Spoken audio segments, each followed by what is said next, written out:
Hello guys, you're welcome to another video. Remember, it is always loud physics when nothing else would do.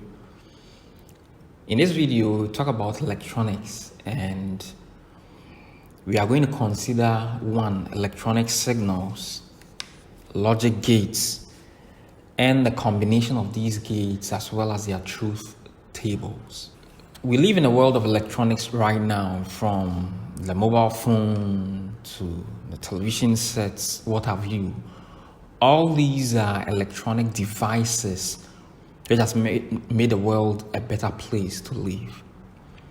But how do they function? What are the inner workings of these electronic devices?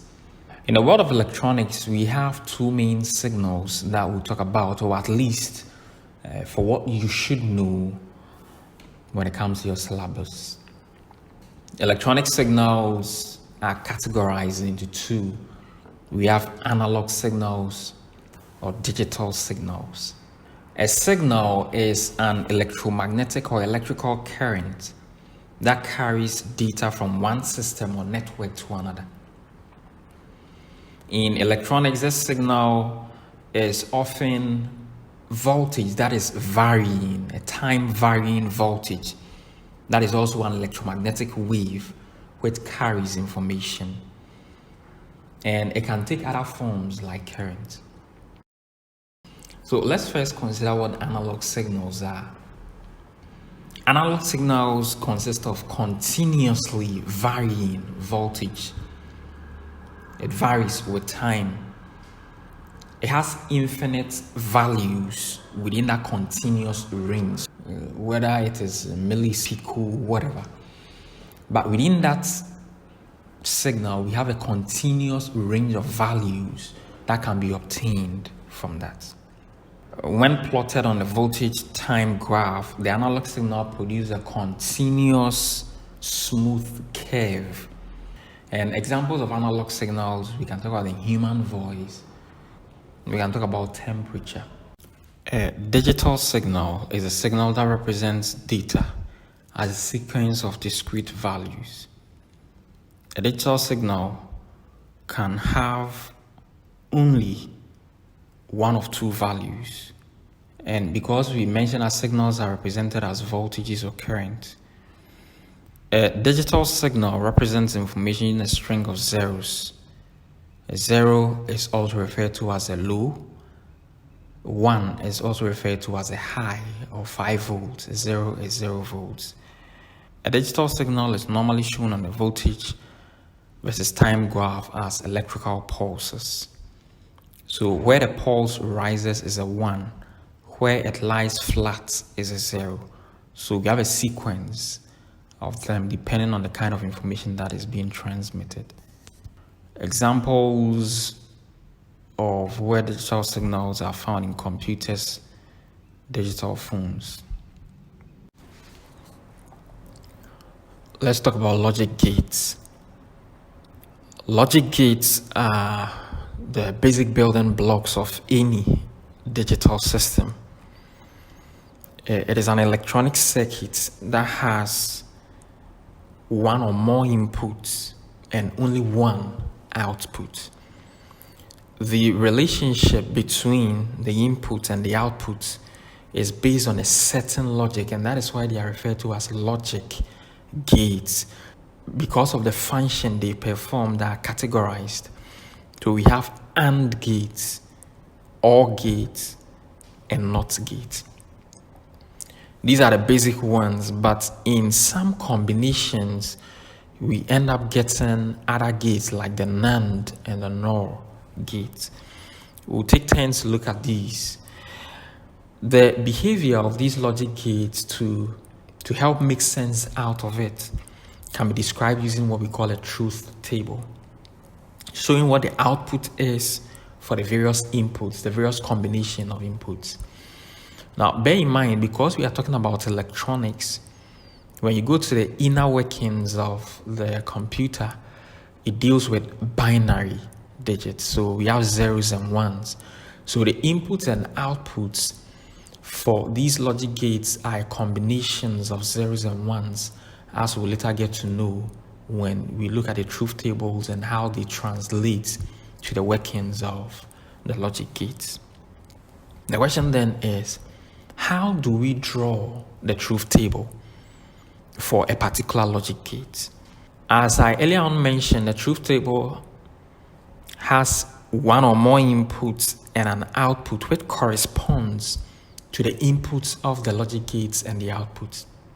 So if the logic gate has two inputs, then the truth table will have two inputs. If it has three inputs, the truth table is going to have three inputs. But whatever the case, we have only one output, which is a result of the combination of the inputs of the logic gates. So each input has a column, and the output will also have a column. The values of the truth tables are zeros and ones. The number of rows or combinations of the inputs depends on the number of inputs of the gates. And usually to find the number of combinations, we use the expression 2 to the power n. So for instance, if we have just one input to the logic gate, then 2 to the power 1 is going to give us 2, which means we'll have just 2 rows in the truth table. If there are 2 inputs, then we have 2 to the power 2, which will give us 4. So we'll have 4 rows in that particular truth table. So for instance, if we have only one input, which will give us 2 to the power 1, that is 2 rows, our input will have values of 0 and 1. If our inputs are 2, there will be 2 to the power 2 or 4 combinations. And it will be like you counting from 0 in binary if you convert it to decimal. It usually helps when you think of it as decimal before you translate or you convert it to binary. So for instance, if we have 2 to the power 2, if we have 2 inputs, which will give us 2 to the power 2 possible combinations, then we are going to count from 0, 1, 2, 3. So we have 4 rows, as earlier explained, but we are counting from 0 to 3. So we are going to find a corresponding value of 0 in binary, the corresponding value of 1 in binary, the corresponding value of 2 in binary, and so on and so forth. If the inputs are 3, there will be 2 to the power 3 or 8 combinations, and that will be counted from 0, and so we'll count from 0 all the way up to 7. That will give us 8 values in our truth table.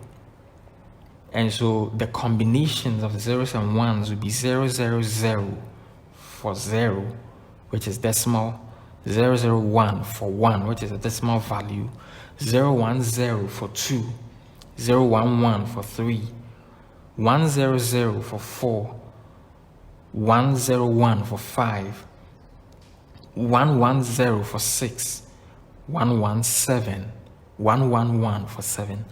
So we get from 0 to 7 as the various combinations of the inputs, which will give us corresponding outputs depending on the gate in question. Now, what you have to keep in mind is that for the sake of explanation, that is why we are including a column for the decimal value, so that you get to know the corresponding decimal values of the binary combinations. But typically in a truth table, that is not drawn. It is included here to aid your understanding. The first gate we'll consider is the NOT gate.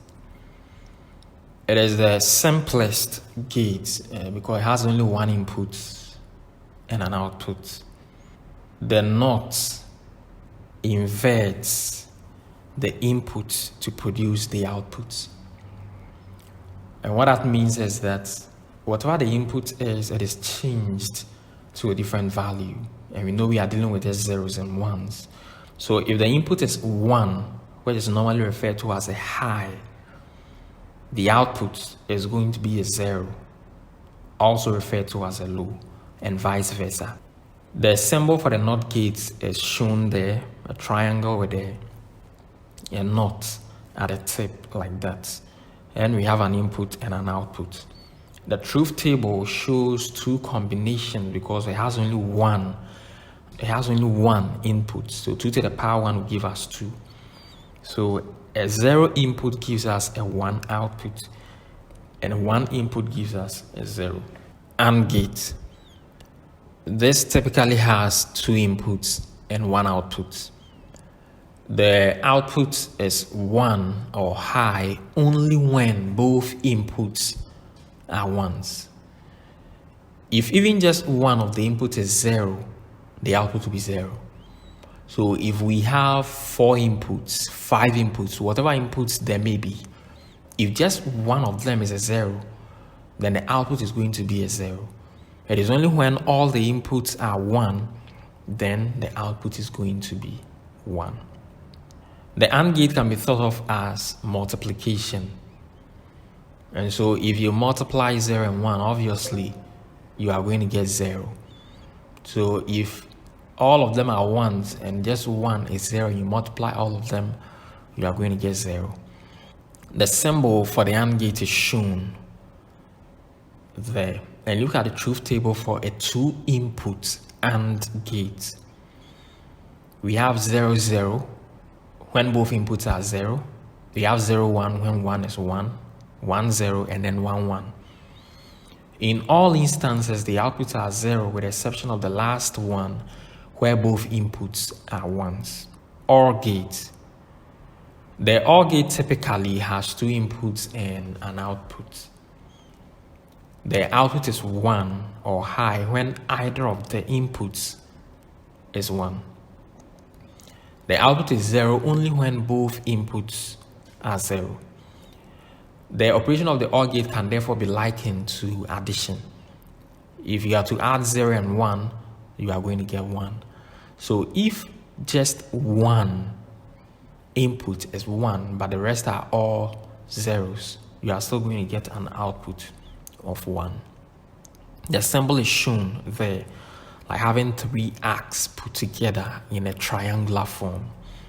The OR gate having 2 inputs is called a 2-input OR gate. If it has 3 inputs, it's a 3-input OR gate. And the truth table is shown. The various combinations, we have 0, 0 giving us an output of 0, 0, 1 gives us 1, 1, 0 gives us 1, and 1, 1 gives us 1. So fundamentally, we have the AND, the OR, and the NOR gates. But these gates can be put together with a NOT gate to produce other gates.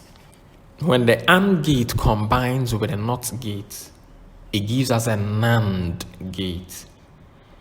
When the OR gate combines with a NOT gate, we get a NOR gate.